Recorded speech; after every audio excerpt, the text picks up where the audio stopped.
Hi, my name's Connor Zachary, and today we're going to be walking through my ePortfolio and showing all of the concept maps that make up the whole portfolio. This is a tool that I'll use when I go back and I study for the MBCOT. I am more of a tangible learner, so I will use this as a starting point to guide me to go back and look at my notes that I've taken and typed out, but this will just be a really good reference point to make sure that I cover everything before I go and take the test. So looking at my ePortfolio, we see the tabs here at the bottom, and those are all of the different concept maps that make up the ePortfolio. The first one is about the OTPF, the frames of reference, and OTR certification. And then we have goal writing, and then the next one's cognition, the next one's assessing and treating cognition, the next one is vision and visual processing, the next is motor performance and planning, the next is sensation, and then the final one is range of motion, strength, and endurance. So starting here at the first one, it's about the OTPF and the frames of reference. So over here on the left side, we have our frames of reference, just the different ones. You see behavioral, biomechanical, the Canadian model of occupational performance, cognitive behavioral therapy, cognitive disabilities, developmental, ecology of human performance, model of human occupation, NDT, occupational adaptation, and it just keeps going down to the bottom, each one of the models and frames of reference that we've covered. Then on the right side, we have the OTPF portion of the map. So we have just kind of an intro, the classification of functioning, disability, and health by the World Health Organization, and then the ICF document. Then we move into the OT domain, so our occupations, our client factors, performance skills, performance patterns, and context and environment. Then we move down to the OT process, so evaluation, intervention, and targeting of outcomes. Then down here we just have some specific occupational therapy terms. So then over here, the final part of the map is about the certification of the OTR. So this just kind of goes over the process of licensing and studying for the MBCOT and taking the MBCOT. So we have credentialing agencies, certification, exam content and format, the procedures of the exam day, what to expect, and then after the examination, what to expect. Moving on to the second concept map, we have our goal writing. So we see the 6 different types of goal directions: restorative, habilitative, maintenance, modification, preventative, and health promotion. Then we move to goal specifics, just some specifics about long-term goals and short-term goals. And then our 4 different goal formats. We have the ABCDE, Coast, Roomba, and SMART. And then over here are some links that we can click on to look at some goal writing tips. Moving on to the cognition map, we see that there are 3 different parts to this map. So we'll start over here. And this part is about teaching, activities, and occupational therapy. So we have the first section, which is teaching strategies in occupational therapy. And then we have section 2, which is the therapeutic use of self and embodying mindfulness in OT when we're teaching. Then this part is about learning.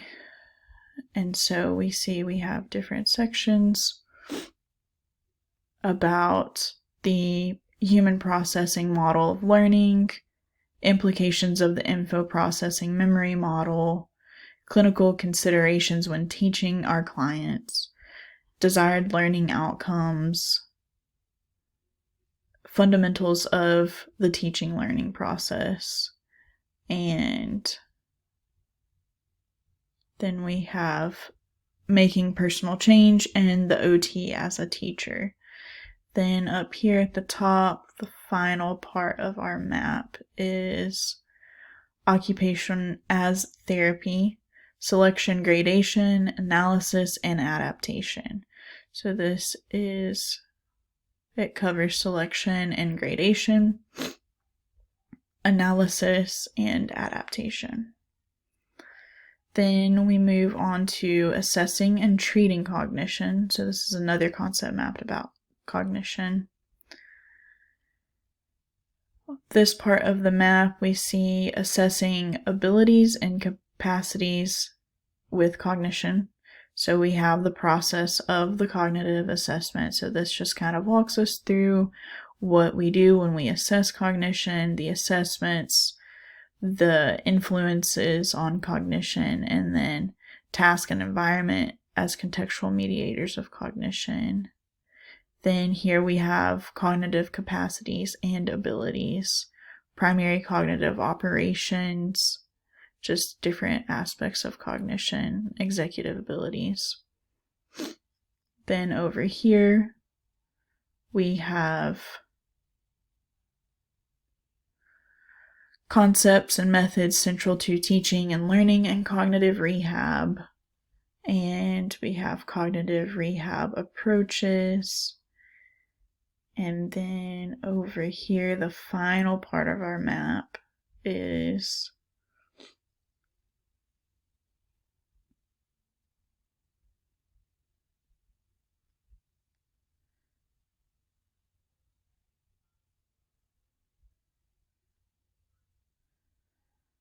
there's some more info about cognition and evaluation and treatment of cognition. So then we move on to vision and visual processing. Over here, this part of the map, we have evaluation and treatment of visual deficits after brain injury specifically. And so we just kind of see the role of vision in daily occupations, overview of visual processing, the hierarchy model of visual processing, how vision impairment affects occupational performance, and then some evaluation and intervention processes in occupational therapy. Then over here we have some more about assessing abilities and capacities with vision and visual processing taken from a different textbook, so it's a little bit more information, but also covers a lot of the same. We have the models of vision functioning, populations and vision problems, assessing vision, and so we can look at either sides of this map to kind of see different views about vision and vision processing. Moving on to motor performance and planning. We have to open up this map. There's lots of different components of this map, and it's all about optimizing motor planning and performances in clients with neurological disorders. And so we have over here motor characteristics of CNS dysfunction, and then up here we see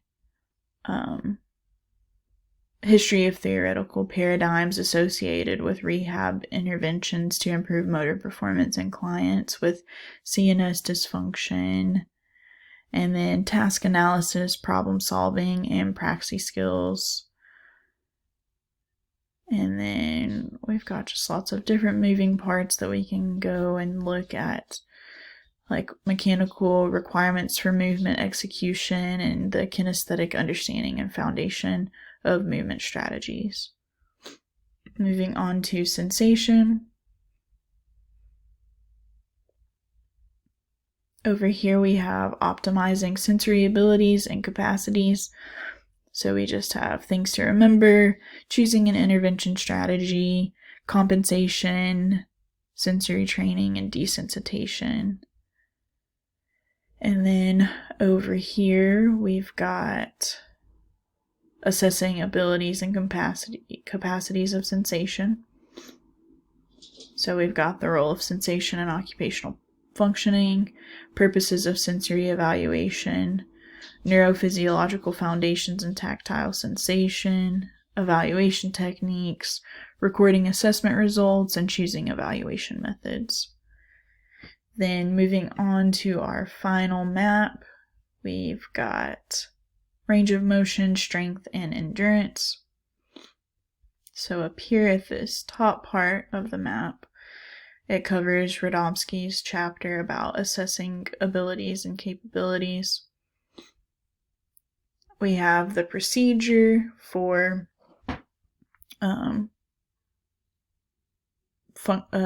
range of motion and strength. So we have the procedure, functional screening, recording range of motion, the types of range of motion, the different types of infill to be aware of, how to interpret results, and then we go into edema, pain, and muscle strength. And so then this shows how to measure grasp and pinch strength. And then we've got a little bit of information about endurance. And then finally down here, we've got some information about normal range of motion values, and then an example of pain scale and the manual muscle test grading scale, and then body planes and planes of reference. So that's just an overview of my e-portfolio that I compiled over the semester. Like I said, it will kind of be a starting point for me to figure out what I need to study for the MBCOT exam and just kind of guide me through that whole process. Thank you for listening.